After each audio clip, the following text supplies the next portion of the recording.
Hello friends, बहुत बहुत स्वागत है आपका इस वीडियो में। दोस्तों, आज के इस वीडियो में मैं आपको बताने वाला हूँ जो अभी जो असाइनमेंट्स आ रही है, ठीक है, वाईसीएम की। तो किस प्रकार से आपको असाइनमेंट के आंसर लिखने हैं, ठीक है, कौन से पेजेस आपको इसमें यूज़ करने हैं, वो सब मैं आपको इस वीडियो में बताने वाला हूँ, ठीक है।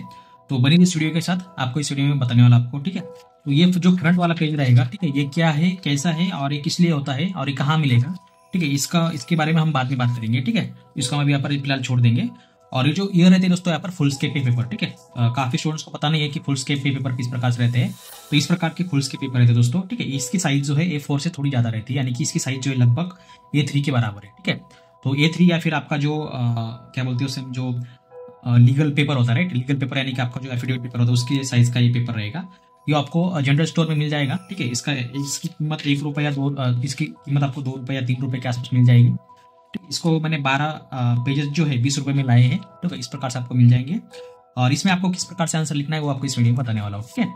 तो देखिए, अभी यहाँ से आपको शुरुआत करनी है, तो क्या आप शुरुआत किस प्रकार से करेंगे। तो देखिए, अभी इस प्रकार से आपको 2 प्रकार के पेपर मार्केट में मिल जाएंगे। एक तो आपको विदाउट लाइनिंग की मिल जाएंगे, ठीक है। लाइनिंग मतलब जो बीच वाली जो आपको मिलती है ना, खड़ी लाइन, उसको क्या बोलते हैं हम, इस प्रकार से रहती है यहाँ पर 1 इंच वाली। तो कोशिश करिए कि आप उस लाइन को जो है आप बिना लाइन वाली खरीदे, ठीक है। अगर नहीं मिलता है आपको ये, तो आप जो है लाइन वाली भी खरीद सकते हैं। तो यहाँ पर आपको क्या करना है, लगभग जो आपको 1 सेंटीमीटर का आपको इसमें जो है पेजेस छोड़ देना है, राइट। सपोज मतलब आपने यहाँ पर 1 या 1.5 सेंटीमीटर का अगर या फिर आधा इंच का अगर आपने यहाँ पर ऑप्शन छोड़ दिया, तो आपको क्या करना है, देखिए अभी मेरे पास तो यहाँ पर पट्टी तो है नहीं, मैं आपके लिए यहाँ पर क्या करूंगा कि इस प्रकार से आपको जो यहाँ पर इस प्रकार से आपको जो है लाइन खींचनी है, ठीक है। सपोज मान लो इस प्रकार से आपको जो यहाँ पे लाइन खींचनी है, तो इस प्रकार आपको ऐसे फॉलो करना है, ठीक है। इस प्रकार से अगर आपके पास जो बड़ी पट्टी रहेगी उस प्रकार से आपको इसे फॉलो करना है, ठीक है। सपोज मान लो हमने इस प्रकार से जो यहाँ पर पेजेस लाइन खड़ी कर दी, ठीक है। तो देखिए, अभी यहाँ पर आपको इसमें आपको क्या करना है, इसमें आपको बाकी कुछ नहीं लिखना है यहाँ पे। तो आपको क्या करना है, यहाँ पर जैसे अगर मान लो अगर मराठी मीडियम से है, तो आपको यहाँ पर क्या करना है, प्रश्न क्रमांक 1, ठीक है, प्रश्न क्रमांक 1 लिखना है। जो आपका प्रश्न रहेगा वो आपको इसमें लिखना है। जैसे कि मान लो अगर आप कोई सब्जेक्ट हो, मराठी, हिंदी, इंग्लिश, ठीक है, जीके फर्स्ट ईयर के लिए होगा, सेकंड ईयर के लिए होगा, थर्ड ईयर के लिए होगा, कोई भी सब्जेक्ट होगा आपका, ठीक है, मराठी मीडियम के लिए, ठीक है, वो लिखना है। अगर आपका इंग्लिश मीडियम है तो आपको यहाँ पर जो है सेम क्या करना है, आपको नीचे क्वेश्चन नंबर 1 लिखना है, ठीक है। ये मराठी मीडियम के लिए आएगा प्रश्न क्रमांक 1 और इंग्लिश मीडियम के लिए आएगा क्वेश्चन नंबर 1, ठीक है। सब मान लो आपका प्रश्न रहेगा पहला, ठीक है, मराठी का हो सकता है, ठीक है, हिस्ट्री का हो सकता है, इंग्लिश का हो सकता है, किसी भी सब्जेक्ट का अगर आपका बीए के फॉर्म में, ठीक है, ठीक है। तो जे मराठी मीडियमचे विद्यार्थी असतात त्यांना आपण थोडक्यात जे बीएची मराठी मीडियमचे पोरं असतात त्यांना इथं मराठीमध्ये लिहायचा प्रश्न क्रमांक 1, और जो इंग्लिश वाले रहेंगे यानी कि इंग्लिश मीडियमचे जर कोणी असेल त्यांनी क्वेश्चन क्रमांक 1 लिहायचा, क्वेश्चन नंबर 1 त्याचं इंग्लिशमध्ये टायटल लिहायचं, खाली त्यांना लिहायचं आहे उत्तर, ठीक आहे। आता तुमचं जर का मराठी मीडियम मध्ये असेल तर उत्तर लिहायचं, इंग्लिश मीडियम मध्ये असेल तर आन्सर लिहायचं, ठीक आहे। अशा प्रकारे तुम्हाला लिहायला सुरुवात करायची आहे। एकदम सोपा आहे, काय अवघड नाही याच्यामध्ये। प्रश्न क्रमांक 1, समजा फॉर एक्झाम्पल तुमचा पहिला प्रश्न असेल, ठीक आहे, जसं समजा इंग्रज आणि म्हैसूर युद्ध, बरोबर। जर समजा तुमचा इंग्रज आणि म्हैसूर युद्ध, बरोबर, स्पष्ट करा, किंवा तुम्हाला दुसरा प्रश्न येऊ शकतो एखादा, माहिती द्या, ठीक आहे, माहिती लिहा, अशा प्रकारचा कुठलाही प्रश्न तुम्हाला येऊ शकतो, बरोबर। इंग्रज आणि म्हैसूर युद्ध यातील तुम्हाला समजा माहिती द्यायची असेल, हा झाला हिस्ट्रीचा प्रश्न। याचं उत्तर बघा, तुम्हाला इथून उत्तर लिहायला सुरुवात करायची आहे। इंग्लिशमध्ये जर तुमचा समजा इंग्लिश मीडियममध्ये समजा तुमचं इंग्लिशचा पेपर समजा फॉर एक्झाम्पल तुमचा HENचा असेल, इंग्लिश मीडियमवाला इंग्लिशचा, किंवा तुमचा बीकॉम वाल्यांचे इंग्लिशचे पेपर असतील, समजा फर्स्ट इयर सेकंड इयर काय असेल ते, ठीक आहे। समजा इंग्लिश मीडियम वाले समजा जर बीकॉम वाले असतील, आता इंग्लिश मीडियम फक्त बीकॉमच आहे, बरोबर। समजा क्वेश्चन 1 लिहायचं तुमचा, व्हॉट इज स्टॅटिस्टिक्स, ठीक आहे, स्टॅटिस्टिक्स क्वेश्चन मार्क। तो स्टॅटिस्टिक्स तुम्हाला इथं डिफाईन करायचं आहे, व्हॉट इज स्टॅटिस्टिक्स, स्टॅटिस्टिक्स बद्दल तुम्हाला याच्यामध्ये माहिती लिहायची आहे, ठीक आहे। इंग्लिश मीडियमसाठी झालं, मराठी मीडियमसाठी झालं, इंग्रज म्हैसूर युद्ध, अशा प्रकारे तुम्हाला एका प्रश्नाचं उत्तर हे कमीत कमी 2 पेजेस लिहायचं आहे, बरोबर। समजा फॉर एक्झाम्पल हा प्रश्न असेल, इंग्रज आणि म्हैसूर युद्ध स्पष्ट करा, तुम्हाला इथून लिहायला सुरुवात करायची आहे, ठीक आहे। झाला तुमचा पहिला प्रश्न, पहिलं पेज उत्तराचं, इथून झालं तुमचं बघा दुसरं पेज। परत तुम्हाला याच्यामध्ये लाईन वाढायची आहे, लाईनवाले भेटले चांगली गोष्ट आहे, नसेल भेटत तुम्ही लासाने लिहू शकता, ठीक आहे। परत तुम्हाला इथं दुसऱ्या पानाचं उत्तर तुम्हाला या ठिकाणी लिहायचं आहे, ठीक आहे। परत तुम्हाला काय करायचं, त्यानंतर समोर तुमचा दुसरा प्रश्न क्रमांक 2 असेल, बरोबर। परत तुम्हाला ते प्रश्न क्रमांक 2 लिहायचं, त्याचं पहिलं पेज लिहायचं, परत त्याचं तुमचं दुसरं पेज उत्तर लिहायचं, बरोबर। प्रत्येक प्रश्न तुम्हाला 2 पेजेस उत्तर लिहायचं, ठीक। नंतर तुम्हाला बघा प्रश्न क्रमांक 3 लिहायचा, तिसऱ्याचं उत्तर 1 झालं, हे दुसरं पेज झालं, ठीक आहे। परत तुम्हाला प्रश्न क्रमांक 4 लिहायचा, लास्ट प्रश्न 4था, कारण प्रत्येकाला 4 प्रश्न असतात, 4चं पहिलं उत्तर लिहायचं, हे दुसरं लिहायचं, बरोबर। म्हणजे थोडक्यात काय तुम्हाला तुमचे जे जोड पेजेस असतात, बरोबर, हा एक जोड पेज आणि हा एक जोड पेज, तुमचे 2 जोड पेजेस होते तुमचा एका विषयाचे प्रश्न संपवतात, बरोबर। आणि बघा आता एका विषयाचे प्रश्न संपतात. तुम्हाला एका प्रश्नाचं उत्तर जे आहे 2 पेजेस लिहायचं आहे. 1 आणि 2, नंतर 3 आणि 4, नंतर 4 आणि 5, नंतर 5 आणि 6, 7 आणि 8. ठीक आहे. अशा प्रकारे तुम्हाला 4 प्रश्नाचे उत्तर जे आहे 8 पेजेस तुमचे होतील. तुम्हाला 2 फुल स्केप पेपर लागतील. कुठलीही शिल्लकची लाईन इथं उजव्या बाजूला मारायची नाही, लक्षात ठेवा. आणि डावीकडे तुम्हाला प्रश्नाची लाईन मारायची नाही. आणि हे पेपर फक्त त्यांच्यासाठी असतील ज्यांना स्टडी सेंटरने पेपर दिले नाही. ठीक आहे. ज्यांना स्टडी सेंटर पेपर दिले तेही पैसेच घेणार तुमच्याकडनं. नाही तुम्ही सहसा करून बाहेरून आणू शकता. ठीक आहे. आता तुम्हाला मी सांगेल तुम्हाला याला किती खर्च येऊ शकतो, अंदाजे वगैरे किती पेजेस वगैरे लागतील. ठीक आहे. आता जर तुमचं एका प्रश्नाचं उत्तर तुम्हाला कशा प्रकारे लिहायचं, एका विषयाचं उत्तर कशा प्रकारे लिहायचं, एका प्रश्नाचं उत्तर तुम्हाला 2 पेजेस लिहायचं. आणि हा जो आहे बघा फ्रंट पेजवाला, बरोबर. आता हा जो फ्रंट पेज आहे A4 साईज मध्ये आहे बघा, हा देखील मी तुम्हाला देणार आहे. समजा तुम्ही उत्तर लिहिले प्रत्येक विषयाचे, इतिहास विषय लिहिले असेल तुम्ही समजा फॉर एक्झाम्पल. ठीक आहे. आणि हा जो असेल पेज तुम्हाला असा मध्यस्थानी तुम्हाला हा याच्यामध्ये पकडायचा आहे. ठीक आहे. आणि या ठिकाणी तुम्हाला बघा आपलं स्टॅपलर घ्यायचं, एक मधी पिन मारायची, एक वरती मारायची, एक खाली मारायची. ठीक आहे. तुमचा एका विषयाचे तुमचं जे आहे ते असाइनमेंट दिली आहे, बरोबर. आता बघा तुम्हाला मी हे लिहून दाखवतो. हे पेजेस कुठे भेटेल बघा, याची लिंक मी आपल्या टेलिग्राम ऍपवर देखील दिलेली आहे, टेलिग्रामच्या ग्रुपवर देखील दिलेली आहे, आपल्या स्वतःचं ऍप्लिकेशन आहे त्या ऍप्लिकेशनवर देखील आपण दिलेली आहे. ठीक आहे. त्यावर देखील तुम्ही घेऊ शकता. यामध्ये थोडंसं मी करेक्शन केलेलं आहे. याची देखील मी तुम्हाला लिंक व्हिडिओ डिस्क्रिप्शनला देईल, तुम्ही याची देखील प्रिंट काढून तुम्ही वरती जोडू शकता. आता बघा यामध्ये तुम्हाला काय काय करायचं आहे. हे जे पेज आहे या पेजचा अर्थ असा होतो, वरती तुम्ही पेज लावला म्हणजे तुमचा विषयाचं नाव, विषयाचा कोड, तुमचं नाव याच्यावरती येते. फॉर एक्झाम्पल बघा स्टुडंट नेम. आता समजा तुमचं विद्यार्थ्याचं नाव लिहायचं आहे समजा. ठीक आहे. समजा आपण इथे लिहायचं आहे समजा रुपाली. ठीक आहे. याच्यानंतर तुम्हाला याच्यामध्ये समोर त्यांच्या वडिलाचं नाव असेल, फादरचं नाव असेल. ठीक आहे. ते प्रकारे लिहू शकता तुम्ही. 2 प्रकारे नाव लिहू शकता, फर्स्ट नेम किंवा surname first. First name first जर तुम्ही लिहिलं तर तुमचं नाव, वडिलांचं नाव, सरनेम येईल, बरोबर. तुमचं आडनाव येईल. जर तुम्ही समजा सरनेम फर्स्ट लिहिलं तर तुमचं आडनाव येईल, तुमचं स्वतःचं नाव येईल, तुमच्या वडिलाचं नाव येईल. ठीक आहे. अशा प्रकारे तुम्हाला लिहायचं आहे. ठीक आहे. समजा हे झालं तुमचं फ्रंट नेम, समजा हे झालं तुमचं फर्स्ट नेम. ठीक आहे. इथे तुमचं बघा सेकंड नेम, म्हणजे पप्पाचं नाव. इथे तुमचं बघा सरनेम. ठीक आहे. अशा प्रकारे तुम्हाला लिहायचं आहे. किंवा तुम्ही सेम याला जे आहे तुम्ही असं लिहू शकता, सरनेम नंतर तुम्ही त्याला फर्स्ट नेम आणि तुमच्या फादर नेम. ठीक, म्हणजे तुमचं सेकंड नेम. अशा प्रकारे तुम्ही लिहू शकता. ओके. असं तुम्ही लिहू शकता. तुमचा ऍड्रेस काय असेल तो, तुमचा ऍड्रेस जो असेल तुमचा पोस्टिंग ऍड्रेस, तुम्हाला इथे ऍड्रेस लिहायचा आहे. तुमचा PRN नंबर तुम्हाला इथे लिहायचा आहे. तुमचा PRN नंबर जो काय असेल समजा 2022 पासून सुरू होईल किंवा 2021 पासून सुरू होईल, असं तुमचा जो काय PRN नंबर असेल तुम्हाला इथे लिहायचा आहे. तुमच्या कॉलेजचं नाव लिहायचं आहे. तुमचं स्टडी सेंटर जे असेल समजा फॉर एक्झाम्पल तुमचं असेल समजा KTHM कॉलेज. ठीक आहे.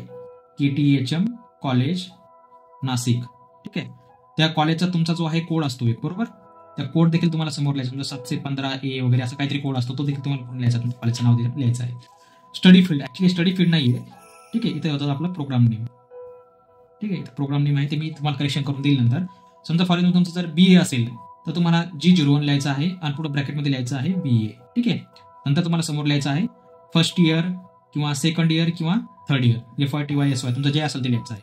किंवा तुम्ही असं देखील लिहू शकता, समजा फर्स्ट इयर असेल तर फर्स्ट Y BA लिहू शकता किंवा SY BA लिहू शकता किंवा TY BA लिहू शकता. अशा प्रकारे तुम्ही लिहू शकता. तुमचं जे BA BCom जे असेल ते तुम्ही अशा प्रकारे लिहू शकता. स्टडिंग इयर, बरोबर. आता बघा इथं काय दिलं आपण प्रोग्राम नेम. तर प्रोग्राम नेम जर दिला तर तुम्हाला याच्यामध्ये फक्त तुम्हाला G01 BA BCom लिहायचं आहे. जर तुमचं समजा फॉर एक्झाम्पल BCom असेल तर तुम्हाला G02 BCom. ठीक आहे. मराठी असेल तर मराठी, इंग्लिश असेल तर इंग्लिश, तुम्ही असं देखील याच्यामध्ये लिहू शकता.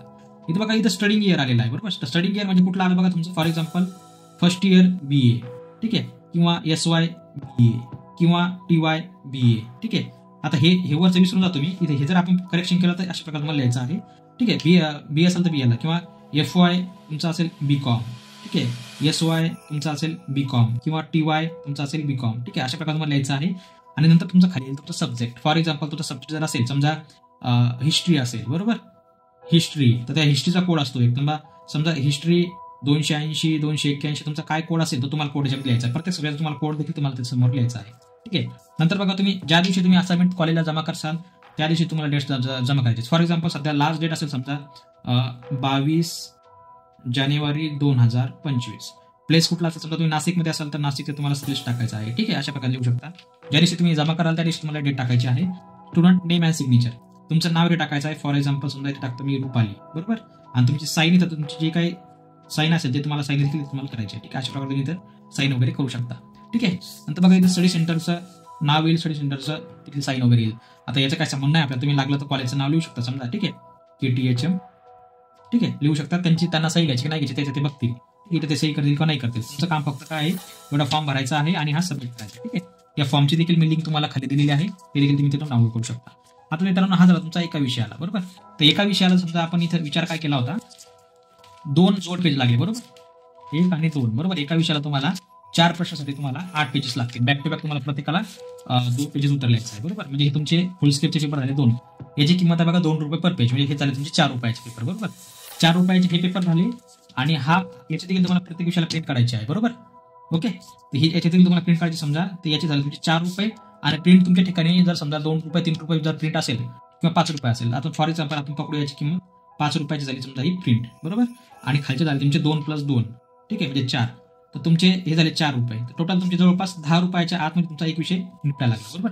समजा एका विषयाला तुम्हाला ₹10 जर खर्च येत असेल, मला माहिती ₹8 कमी खर्च तुम्हाला येऊ शकतो. ही जर प्रिंट तुम्हाला ₹2-3 भेटली, समजा ₹5 प्रिंट पकडा आणि ₹2-2 हा पेपर पकडा, समजा ₹10 गेले तुमचे, बरोबर.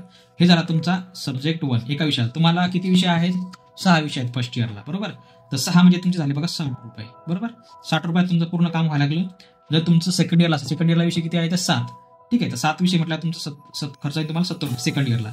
थर्ड इयरला देखील तुम्हाला ₹60 खर्च येईल, ठीक आहे. आता याच्या व्यतिरिक्त तुम्हाला जास्त खर्च आहे मला तरी वाटत नाही. ₹60 मध्ये तुमचं एवढं पूर्ण काम व्हायला लागलं, तुम्हाला कुठे जायचं काम नाही. आणि जर तुम्ही कॉलेजमध्ये जर तुम्हाला पेजेस वगैरे घेतले, तर ह्या पेजेसच्या नावाखाली तुमच्याकडे जवळपास 80 ते ₹100 किंवा ₹200 घेतले जातात. मला माहिती काय ठिकाणी ₹300 देखील या पेजेसचे घेतात, ठीक आहे. त्यांना रिक्वेस्ट करा म्हणा, सर आम्ही पेजवर लिहितो म्हणा, आम्ही पेजेस बाहेर विकत घेऊ का.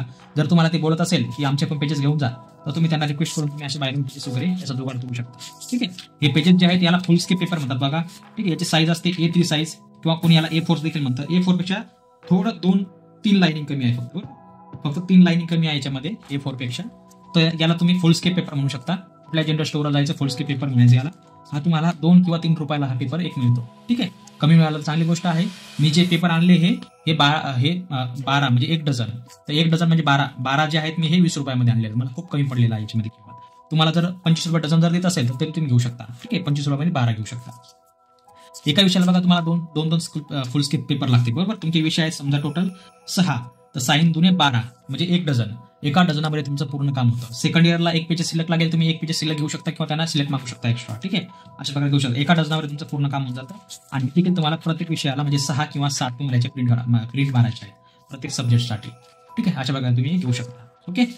ज्याला कोणाला हे पेजेस पाहिजे असेल कस्टमाइज करून, टोटल तुमचं नाव वगैरे पूर्ण टाईप करून तुम्ही डायरेक्ट प्रिंट मारायची प्रत्येक सब्जेक्ट वाईज, ठीक आहे. तर त्यांनी मला कॉन्टॅक्ट करू शकता. त्याला मी डायरेक्ट याची प्रिंट वगैरे बनवून देतो, एक PDF याची बनवून देतो. समजा फॉर एक्झाम्पल तुमचं पूर्ण नाव, तुमचा ॲड्रेस, तुमचा कॉलेज, तुमचा PRN नंबर पूर्ण मी याच्यामध्ये तुम्हाला टाईप करून एकदम छापणी करून याची व्यवस्थितपणे तुम्हाला मी देणार आहे, ठीक आहे. ते तुम्ही याच्यामध्ये घेऊ शकता. ज्याला पाहिजे त्यांनी मला कॉन्टॅक्ट करू शकता. किंवा ज्याला असं रेडीमेड पाहिजे असेल फक्त त्याची लिंक मी तुम्हाला दिलेली आहे, त्यावर तुम्ही डायरेक्ट त्याची प्रिंट मारू शकता, ठीक आहे. कोणाला जर समजा थोडंसं असं एकदम अट्रॅक्टिव्ह पाहिजे असेल, तुमचं ॲटोमॅटिक सगळं आता हे आपण हाताने लिहिलं, बरोबर. जसं हे छापलेलं आहे तसं तुम्हाला छापणी करून पाहिजे असेल त्यांनी मला कॉन्टॅक्ट करू शकता. प्रत्येकाला आपण प्रत्येक 6 विषयाला कस्टमाइज करून, ठीक आहे. तुम्ही टेलिग्रामवर कॉन्टॅक्ट करू शकता. त्याला आपण तर याला म्हणतो आपण स्टुडंट प्रोफाईल पेज म्हणू शकता किंवा होम असाइनमेंटचं फ्रंट पेज म्हणू शकता, ठीक आहे. तर याला पण आपण प्रोजेक्ट पेपर देखील म्हणू शकतो किंवा प्रोजेक्ट प्रोफाईल देखील मला म्हणू शकतो. त्याची लिंक मला मी दिलेली आहे, त्यावर तुम्ही घेऊ शकता, ठीक आहे. तर मित्रांनो अशा प्रकारे तुम्हाला हे असाइनमेंट लिहायचे आहेत. आय होप की तुम्हाला कळलं असेल कशा प्रकारे असाइनमेंट वगैरे लिहायच्या, ठीक आहे. एखाद्या विद्यार्थ्यानं पूर्ण असाइनमेंट लिहिला असेल त्यांनी माझ्याकडे तपासायला पाठवू शकता. त्याच्यावर आपण एक व्हिडिओ देखील बनवू, म्हणजे बाकीच्यांना त्याचा फायदा होईल कशा प्रकारे लिहिला वगैरे, ठीक आहे. तर चला मित्रांनो, भेटूया पुढच्या व्हिडिओमध्ये. तोपर्यंत बघत राहा, शिकत राहा. जय हिंद, जय महाराष्ट्र.